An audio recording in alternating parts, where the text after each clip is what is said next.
Welcome to the Butterfly Effect. I'm Chris Horner. This is stage 2 of the Vuelta a Valencia. Now, before we get into today's stage 2, let me remind you guys that all the Patreon subscribers, we are having a Q&A on February 10th. So if you got any questions, send them in before 10 a.m. on February 10th, and we'll throw that into the video that will release later up on YouTube. Now, let's get into today's stage 2, because if you watched the team time trial yesterday, you saw Lidl-Trek blitzed everyone, put 47 seconds into Jaco Alula and 50 plus into everyone else. So Vasek has a massive lead for the Czech rider riding for Lidl-Trek. He said yesterday he wants to keep the jersey and he's going to try everything he can to keep the jersey. I told you guys on yesterday's Butterfly Effect, I don't know if that's a good idea. Remember, they got Johnny Milan. Johnny Milan can win the last stage 5 and possibly win stage 4, but there's some climbing to get over, which means you kind of want to keep your team a little bit fresh for stage 4 to get over those early climbs and then see if you get Johnny Milan a second stage win here for Trek and the first stage win, individual stage win for Johnny Milan. Possibly too if he was to win stage 5, so I'd want to keep my whole team fresh. And I certainly don't need to tell everyone that I want to keep the race leader's jersey at the end of stage 2 because for sure UAE team members are the #1 ranked team in the world. On the Butterfly Effect, Beyond the Coverage, and every other video I do, and on the UCI list, UAE team members should be the team that controls this stage 2.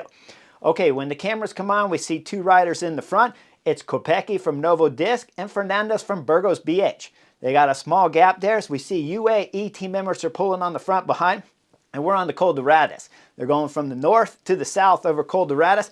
This is the famous climb where all the Europeans come down in January to do their training. And I used to live just down the coast from this climb here proper. If you just started going a little bit towards the coast, you'd run into my old house in Denia. So I've trained this climb proper many times. But today, UAE team members are on the front. The 2 riders up front, with Kopecky taking maximum KOM points, they'll go over together, but that time cap's going to disappear as UAE team members are dropping down the descent with 3-4 guys on the front. Once they pull back the original 2 guys up there that were in the break when the cameras came on with about 45 kilometers to go, I got to guess what happened before that, but we know later after the stage that Vasek said that his team was riding a lot throughout today's stage, so let's find out how they do when we get into these last 2 climbs, because today's race was 166 kilometers, about 105 miles in length, and 3 categorized climb with the Col de Radis that they just finished. That means they got 2 more climbs coming up. They're going to start with 15 kilometers to go. It's a 5K climb, and then the last one, 4.3 at 9.5%. It's a monster for a sprinting team like Lidl-Trek to try to hold on to the race leader's jersey. Well, that's what I think. We know Vasek's already said he wants to keep the jersey. Well, everything's all compact now together with a peloton all together, no breaks up the road. We're coming into 18 kilometers to go after they come off the Col de Radis, where we've seen Filippo Ganna hold the record on one side that they went over today, and we see with Strava records of Tadej Pogačar holding it going up the other side that they went down the descent up. Well, once we hit 18 kilometers to go, Lidl-Trek gets on the front. Vasek's got some teammates around him, and it's none other than Johnny Milan, Giro d'Italia winner. That's Giro d'Italia stage winner, excuse me. Big difference in GC than stage. But Johnny Milan's a legend. He's on the front right now for Vasek to try to hold the jersey. Once they get into 17 kilometers, we'll call it 17 and a half, Ineos put together their plan as they send Tobias Foss up the road. He is an ex-time trial champion, so you know he's got some power. He used to ride for Visma Bike, now riding for Ineos for the last couple of years. So he's going hard on the pedals. As you see, no one can quite hold his wheel. Foss is going solo. Lidl-Trek still got numbers on the front. Then we see Grossschartner throw an attack. Ooh, this shows us the MO right here of UAE team members. This is not a Tadej Pogačar-led team here at Valencia, but they did have last year's Brandon McNulty win the overall classification, and they have Almeida here. When they're sending Grossschartner up the road, though, I don't like this move. This is a big chain ring climb. Grossschartner's brought back quickly, and he's riding the front. Then we see on the left side of the peloton there, that's Sivakov throwing in attack through the gutter, just missing the pole, jumping through the gutter, throws up attack the left side. That gets brought back. Then we see Almeida come to the front. This is the Portuguese leader for UAE team members. I don't understand why he's on the front on the climb like this, because I've already told you it's big chain ring. What does that mean if you're sitting on the Chesterfield? Big chain ring means that you got to go fast on the front. It means everyone's getting a marvelous draft back there. It's not 9.5% is what it really means. 9.5% means the speeds drop down. That's what it is the last 4.3 kilometers of this stage. But Almeida's on the front. Everyone's getting a nice draft behind him, so he sits up. We're going to see Sivakov throw an attack. We're going to see Almeida throw in another half-hearted attack here. Then we're going to see him get on the radio, and Brandon McNulty throws in attack. Okay, they have 4 guys riding for general classification here. Grossschartner's already attacked. Sivakov's attacked a couple times. Almeida's attacked a couple times. And now Brandon McNulty's attacked a couple times. What's Lidl-Trek been doing? Well, they got some teammates around Vasek. If I back you up the film a little bit, we see Dan Uhl did a little bit at the beginning. We also see that he's got some more company there because Gabriel Xavier is in the picture. I told you Johnny Milan was already doing some work. And we see Jakob Sodervik there as he's in the picture too, but a little bit less so than the other 3 as they start dropping off.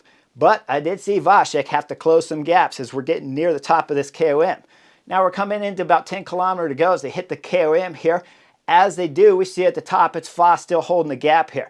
Now, as I told you, it's big chainring, so every time the road has stepped in a little bit, Voss, the world time trial champion, ex-world world time trial champion, is flying and gaining time back from all those attacks that bring him back. Then he gains the time back out there.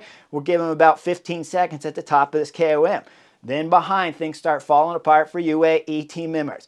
What do I mean? Well, as I told you, they've had 4 of their leaders already attacking here, and they haven't been able to get up the road.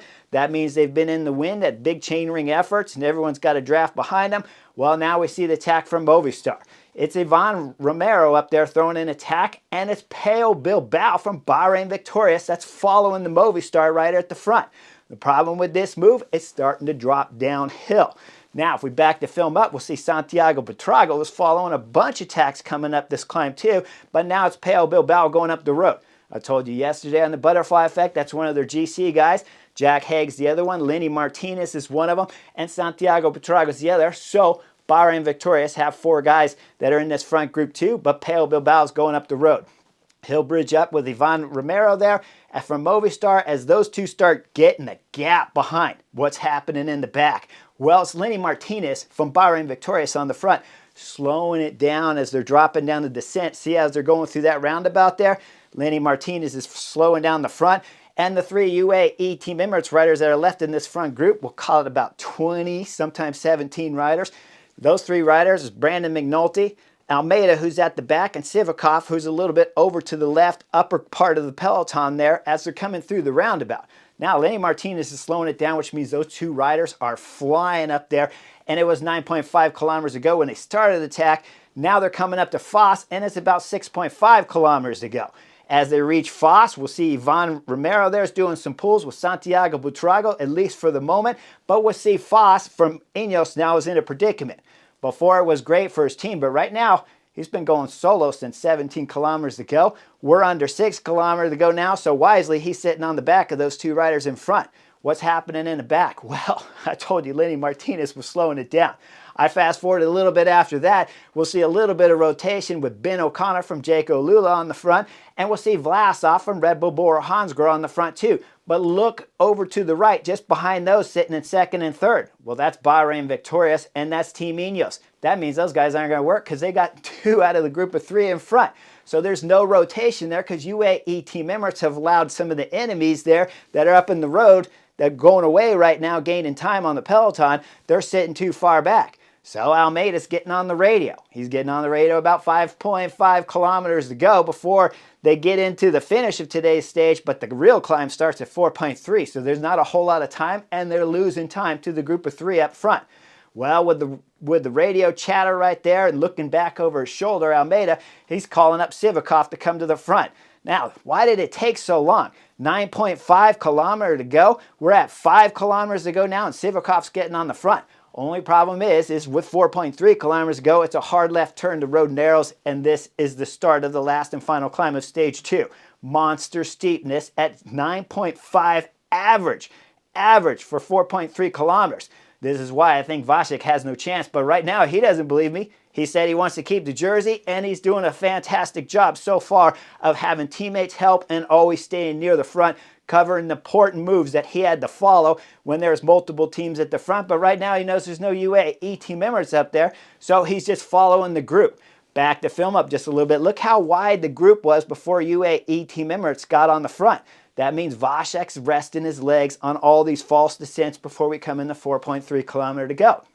Up front, 3 riders hit that left turn. It gets steep fast. Pello Bilbao's on the front. He's going to get a little bit of help from Ivan Romero there, as the Movistar rider is going to take at least one pull up this climb. Once Movistar's on the front, we start looking back at the peloton, and we see that it's Sivakov coming through the left, but all of a sudden Almeida's getting on the front. With Almeida on the front, he doesn't stay there too long because Brandon McNulty, the American rider, the U.S. National Individual Time Trial Champion, remember him in the Stars and Stripes jersey yesterday? Well, now he's attacking going up the left side of the road.